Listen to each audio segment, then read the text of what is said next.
polls. Some of these walked a fine line between being handouts and truly welfare-oriented, but they have paid off politically speaking. On Rewind 2024, CNBC TV 18 Santhya Gora looks at some of the key welfare schemes of 2024 and reports that with more states heading to polls in the next 2 to 3 years, more such schemes cannot be ruled out. It's not odd to see a surge in the number of welfare schemes that are born in an election year. But 2024 took this to a whole other level. Not only did the country hold its Lok Sabha elections early this year, people in 8 states came out to choose their state governments. It's not surprising then that this meant new welfare schemes being promised by parties and being launched by incumbent governments. It wasn't just poll-bound states that stepped up their welfare spending. Madhya Pradesh and Tamil Nadu continued their women-centric schemes. Nor were such schemes directed solely at women.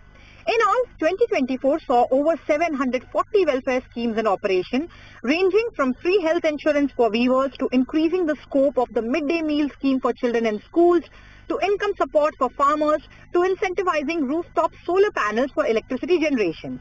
Naturally, all these come at a cost.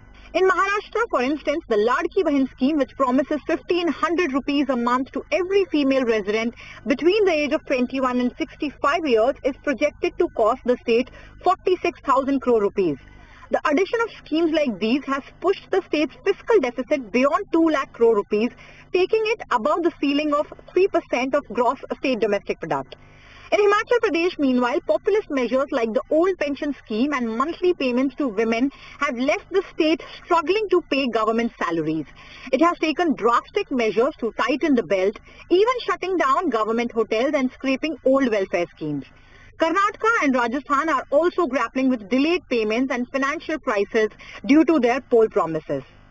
When you are pushing your fist in supporting schemes which are not necessarily leading to any productive gain in the economy and also lead to massive disorder in terms of labor market or distortion in terms of labor market, they clearly would not only impact your fiscal in terms of pure skewness, but also will impact the overall productivity of the economy, which will impact the nominal GDP in the medium term, which is the denominator in your fiscal deficit management. That would really depend on how these freebies, so to say, are getting financed.